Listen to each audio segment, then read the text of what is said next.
അടൂർ പ്രകാശ് തന്നെ പറഞ്ഞു അടൂർ പ്രകാശ് അല്ല അപ്പോയിൻമെൻറ്റ് തരപ്പെടുത്തിയത്. അപ്പോൾ പോറ്റിക്ക് അതിലും വലിയ പിടിപാടോടെ സോണിയാഗാന്ധിയുടെ വീട്ടിൽ കയറാൻ പാകത്തിന് അപ്പോയിൻമെൻറ്റ് ഉറപ്പിക്കാൻ കഴിയുന്ന ഏതോ ഒരു സോഴ്സുണ്ട്. ആ സോഴ്സിലൂടെ പോറ്റി അനുമതി ഉറപ്പിക്കുന്നു. ഗോവർദ്ധനെ വിളിക്കുന്നു, പോരെ കൂടെ. ഗോവർദ്ധൻ കൂടെ പോകുന്നു. അടൂർ പ്രകാശിനെ വിളിക്കുന്നു, പോരെ കൂടെ. അടൂർ പ്രകാശും കൂടെ പോകുന്നു. അപ്പോൾ ഈ തരത്തിലേക്കൊക്കെ ഒരു സംഭവിച്ചു എന്ന് അടൂർ പ്രകാശ് പറഞ്ഞാൽ അങ്ങനെയൊക്കെയാണ് നടന്നതെന്ന് നമ്മളങ്ങ് ധരിക്കണം എന്നുള്ളൊരവസ്ഥയിലാണ് ആ വിഷയം നിൽക്കുന്നത്. അല്ല, അതിലൊരു പ്രശ്നം ശ്രീ ശരത്ത്, ഒരു കാര്യം. ശ്രീ ശരത്ത് ഇന്ന് താങ്കൾ എന്നെ ചർച്ചയ്ക്ക് വിളിച്ചു. എനിക്ക് ഈ ചർച്ചയിൽ 2-3 ആളെ കൂട്ടണമെന്ന് പറഞ്ഞാൽ നടക്കുമോ?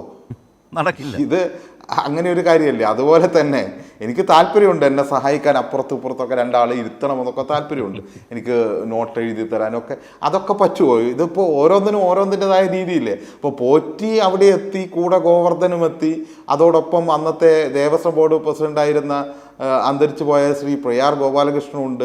അപ്പോൾ അവിടുത്തെ MP ആയിട്ടുള്ള ആൻ്റോ ആൻ്റണി ഉണ്ട്. ഈ പറഞ്ഞ എല്ലാം കൈകാര്യം ചെയ്യുന്ന അടൂർ പ്രകാശുണ്ട്. ഇതൊക്കെ ഇങ്ങനെ ഓടി അങ്ങ് സോണിയാഗാന്ധിയുടെ വീട് എന്ന് പറയും. ഞാൻ ഇത്ര ആളും കരുതിയത് അവിടെയൊക്കെ എല്ലാവർക്കും എത്തിപ്പെടാൻ ഇത്തിരി പ്രയാസമാണെന്ന്. ഈ പറഞ്ഞ നമ്മുടെ കോഴിക്കോട് മാനാഞ്ചിറ സ്ക്വയർ പോലെ എത്തിച്ചേരാൻ വേണ്ടി പറ്റുന്ന ഒരു സ്ഥലം. പക്ഷെ എന്താ പ്രശ്നം എന്ന് പറയൂ, ഇവരെല്ലാവരും കഴിഞ്ഞിട്ടില്ല. പിന്നീട് BJP-യിലേക്ക് പോയി അസം മുഖ്യമന്ത്രിയായ ഹിമന്തയ്ക്ക് കഴിഞ്ഞിട്ടില്ല. YSR-ൻ്റെ മകനും ഭാര്യയ്ക്കും കഴിഞ്ഞിട്ടില്ല. അതേ തുടർന്നാണ് YSR കോൺഗ്രസ് ഉണ്ടായത്.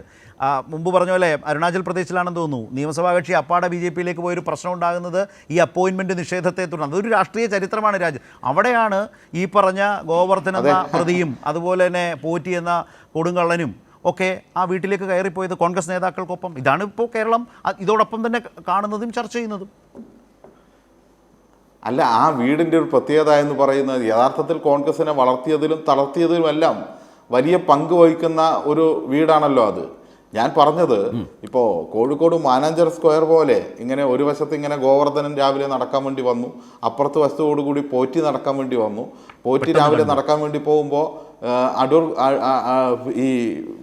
ഇദ്ദേഹത്തെ വിളിച്ച് UDF കൺവീനർ അടൂർ പ്രകാശിനെ വിളിച്ച് ഞാൻ രാവിലെ നടക്കാൻ വേണ്ടി പോകുന്നുണ്ട്, അതുകൊണ്ട് കൂടെ വന്നോന്ന് പറഞ്ഞു. അപ്പോൾ അപ്പുറത്തെ സൈഡിൽ കൂടെ ഈ മാവൂർ റോഡ് കൂടെ ആര് നടക്കുന്നുണ്ടായിരുന്നു? പ്രയാർ ഗോപാലകൃഷ്ണൻ നടക്കുന്നുണ്ടായിരുന്നു, ദേവസ്വം ബോർഡ് പ്രസിഡന്റ്. അയാൾ കൂടെ വന്നു. പിന്നെ അതിൻ്റെ കൂടെ അവിടുത്തെ MP ആയിട്ടുള്ള ആൻ്റോ ആൻ്റണി ക്രിസ്ത്യൻ കോളേജിൻ്റെ സൈഡിൽ നടക്കുകയായിരുന്നു. അങ്ങനെ വന്ന് എല്ലാവരും മാനാഞ്ചിറ സ്ക്വയറിൽ ഒത്തുകൂടി അതിൻ്റെ ചില ചിത്രങ്ങളെല്ലാം വന്നു എന്ന് പറയുന്നത് പോലെയാണ് ഈ കാര്യം. അതാണോ ഇത്? ഇന്ത്യയിലെ ഏറ്റവും പ്രധാനപ്പെട്ട അങ്ങോട്ടാർക്കും പ്രവേശനമില്ലാത്ത, കോൺഗ്രസിന് അങ്ങോട്ട് പ്രവേശനം കൊടുക്കാത്തതിൻ്റെ പേരിൽ ഏറ്റവും ചുരുങ്ങിയത് ഒരു 4 സംസ്ഥാനങ്ങളിലെല്ലാം എങ്കിലും കോൺഗ്രസിന് അധികാരം നഷ്ടപ്പെട്ട അരുണാചൽ പ്രദേശ്, അസം, അതുപോലെ തന്നെ മഹാരാഷ്ട്ര എന്ന് വേണ്ട പിന്നെ ഇങ്ങനെ തുടങ്ങി കുറേ സംസ്ഥാനങ്ങളിലെ മുഖ്യമന്ത്രിമാർ വരെ കോൺഗ്രസ് വിട്ടുപോകാൻ ഇടയായിട്ടുള്ള ഒരു പ്രവേശനം കിട്ടാതെ നമ്മുടെ ശ്രീ K. കരുണാകരൻ ഉൾപ്പെടെയുള്ള ആളുകൾക്ക് അങ്ങനെയുള്ള ഒരു സ്ഥലത്ത് ഒരു ഗ്രൗണ്ട് പോലെ അല്ലെങ്കിൽ ഒരു നടക്കാനിറങ്ങുന്ന സ്ഥലം പോലെ ഇവരെല്ലാം എത്തി. അപ്പോൾ വിവിധ ഫോട്ടോകളുണ്ടായി. ആ ഫോട്ടോയിലെല്ലാം ഇവർ പെട്ടുപോയതാണ് എന്നൊക്കെ പറഞ്ഞാൽ തൊണ്ട തൊടാതെ ഞങ്ങളങ്ങ് വിഴുങ്ങിയേക്കാം ശ്രീ സേനാപതി. അങ്ങനെയാണെങ്കിൽ പ്രശ്നം തീർന്നല്ലോ. അപ്പോൾ പറയുന്ന കാര്യങ്ങൾ ക്ലാരിറ്റിയോടുകൂടി പറയണം.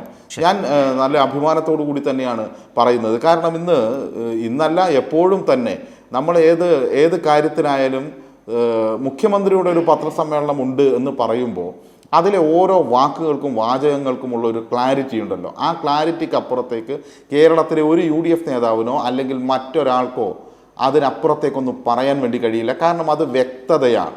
ഒരു വിഷയത്തിൽ വ്യക്തത വരുത്തുക എന്നുള്ളതാണ്. UDF-ന്റെ കൺവീനർ വ്യക്തതയാണ് വരുത്തേണ്ടത്. അല്ലാതെ ഇതിനെ ആകെ നശിപ്പിച്ച് കളയുന്ന, സ്വയം കുഴിയിൽ പോയി ചാടുന്ന രീതിയിൽ ആയി മാറുന്നത് കേരളം കാണുന്നുണ്ട്. നിങ്ങൾക്ക് ഇനിയും ഈ ശബരിമല എന്ന് പറയുന്നത് രാഷ്ട്രീയ നേട്ടം ഉണ്ടാക്കാൻ വേണ്ടിയിട്ടുള്ള ഒരു കുതന്ത്ര കേന്ദ്രമാണോ? അതല്ല, സാധാരണക്കാരായ ഭക്തരുടെ അവർക്ക് കൂടുതൽ മെച്ചപ്പെട്ട സൗകര്യങ്ങൾ ഒരുക്കേണ്ട ഒരു കേന്ദ്രമാണോ, ഒരു ആരാധനാലയമാണോ എന്ന് കോൺഗ്രസ് ഇനിയെങ്കിലും ഒരു തീരുമാനം എടുക്കണം. നിങ്ങൾ കേരളത്തിലെ KPCC യോഗം ചേർന്ന് ആരാധനാലയങ്ങളെ രാഷ്ട്രീയമായിട്ട് ഉപയോഗിച്ച് തകർക്കാനാണോ ശ്രമിക്കേണ്ടത്? അതല്ല, അത് ഭക്തർക്ക് വിട്ടുകൊടുത്ത് അത് കൂടുതൽ മെച്ചപ്പെടുത്താനാണോ ചെയ്യേണ്ടത്?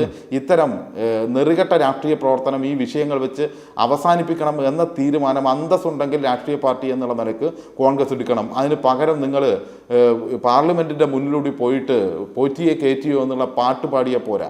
അങ്ങനെ പാടുമ്പോൾ ആ പാർലമെൻറ്റിൻ്റെ തൊട്ടടുത്ത് ഈ പറഞ്ഞ ജൻപദുണ്ട് എന്നുള്ളത് മറന്നു പോകരുത്.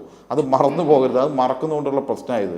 പോറ്റി ഇപ്പോൾ ജയിലിലല്ലായിരുന്നെങ്കിൽ ഈ പാർലമെൻറ്റിൻ്റെ മുന്നിൽ ഈ പാട്ട് പാടാൻ വേണ്ടി പോറ്റിയെ കയറ്റിയെ എന്നുള്ള പാട്ട് കൈമുട്ടി ബേക്ക് പാടാൻ ഈ പോറ്റിയും ഗോവർദ്ധനും അതിൻ്റെ ബാക്ക്ഗ്രൗണ്ടിൽ ഉണ്ടാകുമായിരുന്നു. അതല്ലേ കോൺഗ്രസ്? അത് ഈ നാട്ടുകാർക്ക് മനസ്സിലാവില്ലേ? അപ്പോൾ നിങ്ങൾ അന്ന് മുതൽ ഇന്ന് വരെ ഈ പറഞ്ഞ തുടക്കം മുതൽ പോറ്റി കയറിയത് മുതൽ ഇപ്പോൾ വരെയുള്ള കാര്യങ്ങളിൽ കോൺഗ്രസിന് വേണ്ടിയാണ് പോറ്റി ബാറ്റ് ചെയ്യുന്നത്.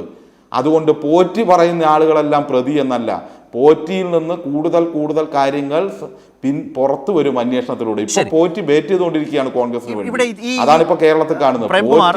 പോറ്റി ഔട്ടാവും. ആ സമയത്താണ് പുതിയ ബാറ്റ്സ്മാൻമാർ ഇറങ്ങുക.